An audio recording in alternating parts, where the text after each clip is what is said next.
Now I'm going to show you how to create a works cited page using easybib.com. This website is maybe a little easier to use than Noodle Tools. However, Noodle Tools is connected with Troy High School and Noodle Tools is more advanced. So it depends on what you find easier, which one to use. You will get the same results in the end. So I just went to easybib.com. I Googled it, and now I'm going to use Google to sign in. I'm going to choose my Troy account, but you can use whatever Gmail you have. So you can create a new project. So you click here to create a new project. You put a name. It's not necessary to choose a subject. You should choose MLA 8. I already have a project created called Nonfiction Project Advanced ESL English. I'm going to click on Bibliography to see my sources. And my citation list is right here. So you can see these are all of the articles that I used when I created the example that I printed for you. So when you want to add a new source, wow, there are a lot of advertisements on here. When you want to create a new source, you just choose that it's a website or newspaper, or maybe it's a magazine. Magazine is also an option. Silent Language and Face Facts are both magazines. I'm just going to choose website. You would find whatever website you were using. So one of the websites I used, let me just try to find it again. So Playing with Hair.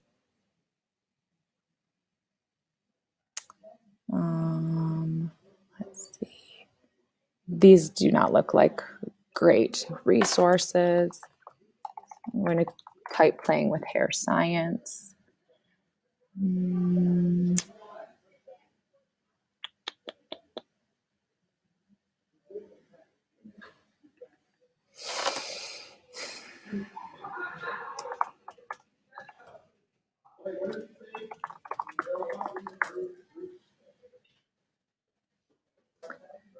Last week I showed you this website.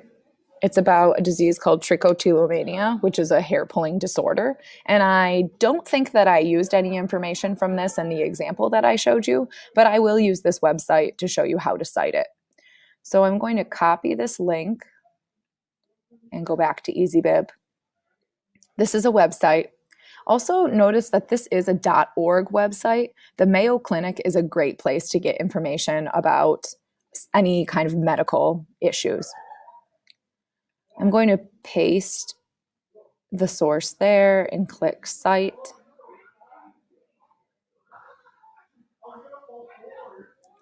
Now I'm going to click Cite again.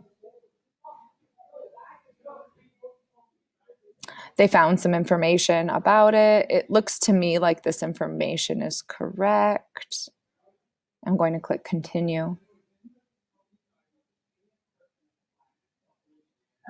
I'm going to see if there's an author on that website. Let's see. I don't see an author, so I'm going to leave the author blank. And this information looks correct. So I'm going to click Complete Citation. I guess I can view a sponsored message.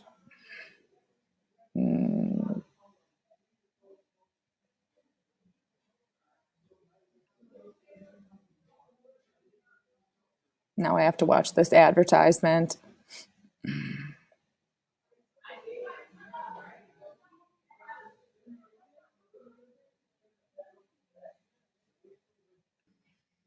Now that that advertisement is done, I can continue. So on my citation list, there's this article. I want to move this to my project called Nonfiction. Now it should be there. So now I'm going to go back to my projects. If I can remember how to get there. My projects. Now, if I go to my bibliography here, you can see that the article from the Mayo Clinic is now here. So if these are all the sources that I want and I'm ready to export my works cited page, I click export. I'm going to click print as a Word doc. I can download this from Microsoft Word.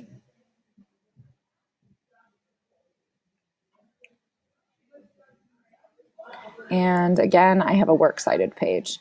If I want to put this at the end of another document, again, I copy it or cut and paste it to the end of my other document. So now you should know how to use easybib.com to create your works cited page.